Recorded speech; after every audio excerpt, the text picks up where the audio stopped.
namo o Dios nga amo gayong mapaminawan ug among mahibaw-an nga makabaton kami kaalam ug kahibalo mahitungod Ginoo sa imong mga pulong.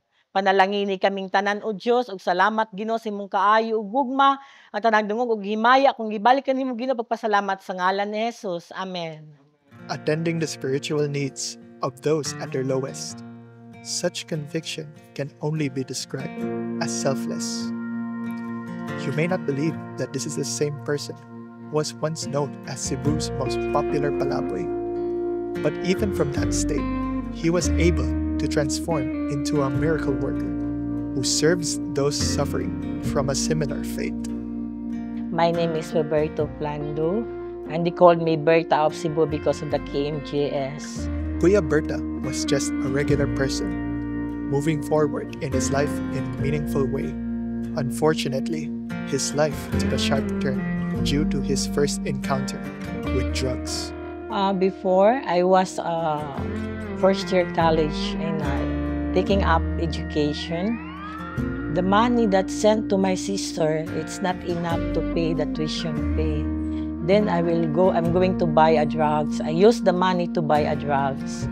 Because at that time, I started taking drugs already. So, that's why I have a drug addiction in my life. Kailangan ko lang 1,000. Lunes ngayon, alam mo di ba, walang pera. Sinungaling ka. Puro kayo gawa ng pera, hindi nyo sinusunod ang utos ko. His drug addiction negatively impacted his life, wasting his tuition money until he was reduced to begging in the streets. Even when facing extreme poverty and malnourishment, he still ended up fueling his drug addiction with what little money he earned. 1,000. 500. Kinalay, nagkuha sa daan na, uy. Problema mo na yun. Wala ka maldita di ay. Until the such time na naabot ako sa daan, biyan ako sa eskwela.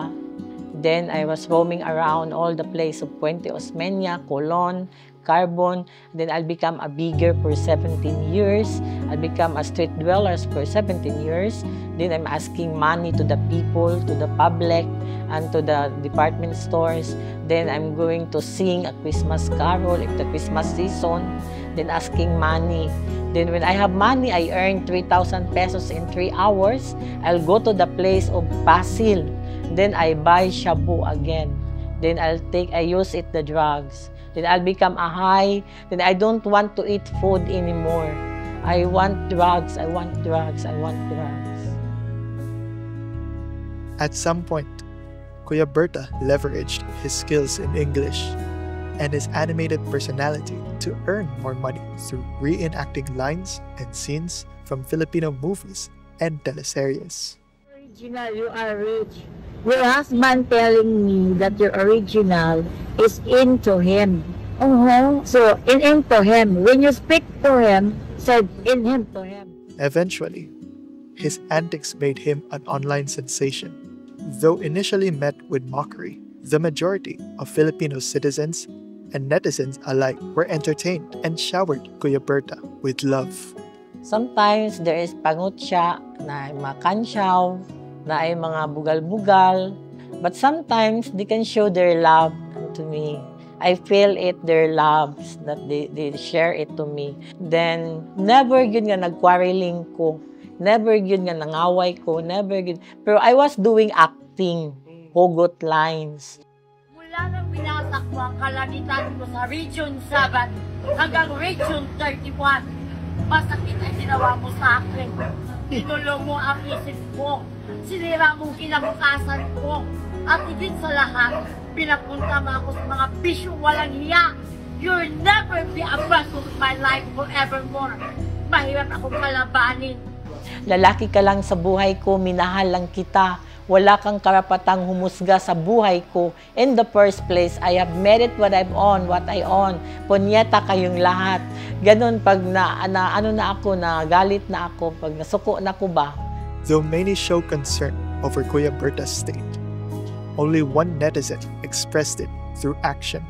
With preparations organized by a certain Anton Camilo, Kuya Berta was reluctantly transferred to Safe Haven Recovery Village under the supervision of Pastor Ronnie De Los Santos. Malutom at malinamnam. Malutom at malinamnam namnam manihapon mi kuyog ni Kuya Berta. Mga tumi og 20 mga on mi og. To God be the glory with things He has done. Amen, Kuya Berta. I'm Ron De Los Santos. Ako ang President o CEO sa Safe Haven Recovery Village. Likewise with Safe Haven Holdings and also Safe Haven Life Care. Naagad may nakasentro tanan sa mental health. And when we speak of mental health, naagad na kanang mental condition, neurological issues o substance abuse. Sa karon focus po namo is sa sud sa mental health is on substance abuse. And sa karon nami foundation, ang Battle Against Ignorance Foundation. Ako po ang president. Mo ang pagtuo na the greatest evil in this world is ignorance. Si Berta, naaraman na siya dito sa kalsada and na-viral siya tungod sa iyang ability to entertain people sa mga hugot lines. And naasin amigo si Anton na Camilo na vlogger. But then, ang iya is not only to tell people about the joy that Berta can bring out of his antics. But then, nakita mo niyang, nakuha mo siya concern kong Berta na this person kung maayon ni nindot man siya. The recovery process was anything but smooth sailing.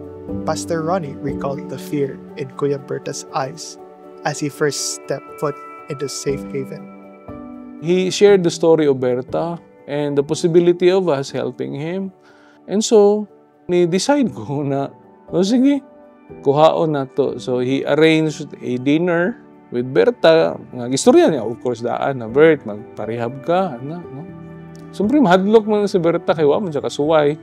And niado nga panahon, paikarga ka og van, i-salvage mo gaan na. I feel nervous and then I thought that it was a Duterte. I thought that it was a Tokhang. I thought that it was a salvaging. So now I found it that now I thank God it's good for Safe Haven that I can under treatment myself for 9 months. 9 months of rehabilitation worked wonders for Kuya Berta. People were quick to notice how much he changed. They are very happy and they said, oh, I'm very proud of you. You changed your life. Malipayon kay sila, nako nga kanang nausab na nga akong dagan sa kong kinabuhi. Having reflected on how blessed he was to successfully recover from drugs, Kuya Berta resolved to aid in the recovery of his fellow patients in Safe Haven. Pastor Ronnie acknowledged his desire. 6 years later, he is now a proud full-time staff member in Safe Haven Recovery Village. He began to feel a sense of belongingness na he needed a family man and we became a family for him. I will leave her forever. I want to help some drug addict nga maayo, nga maulian, nga makatabang ko nila. Nga dagan pang mga drug addict nga maayo, nga makabalik sa ilang tinuod nga kinabuhi. Akong advocacy is to have a service to the people nga naginahanglan sa kuha. Among the factors that contributed to his recovery, Kuya Berta cited Jesus and his faith in him in high importance. He continues to wholeheartedly serve the Lord through his ministry in Safe Haven Recovery Village, in gratitude of what God has done for him and in belief of his power. Mag-Bible sharing ko sa mga tao for 10 years. Mag-midweek service me kada weekend. Ma-attend ko every Sunday service, good morning to afternoon. Then listening the Word of God for 10 years. I'll never expect nga na usa ka tentasyon ni Satan. Drugs gapo gigamit na relapse gapon ko. So, na-take ko drugs. Mao to nahadlok na ko sa Ginoo, na ko padayon og simba. Mo na to hinungdan nga napadung na sa ko dito sa drugs na ko. It was through God's love that was reflected through Pastor Ronnie, the staff, the ideals that Safe Haven stood for, that Kuya Berta was able to open his heart and allow God to transform in his life. I think God is powerful. He can do everything, whatever you ask Him.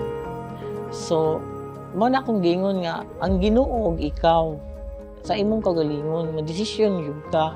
Kaya kung dili ka mo desisyon, sa man pagbago sa imong kaugalingon. So, mo decide yun ka. Mas gamhanan ang Ginoo, pwede niya makuha na, bisyo ra gud na. Pwede ra na matuyog sa Ginoo, sa na ka-magic, tangtang na dayon na. Maglisod jud ang tao to break through and transcend without God.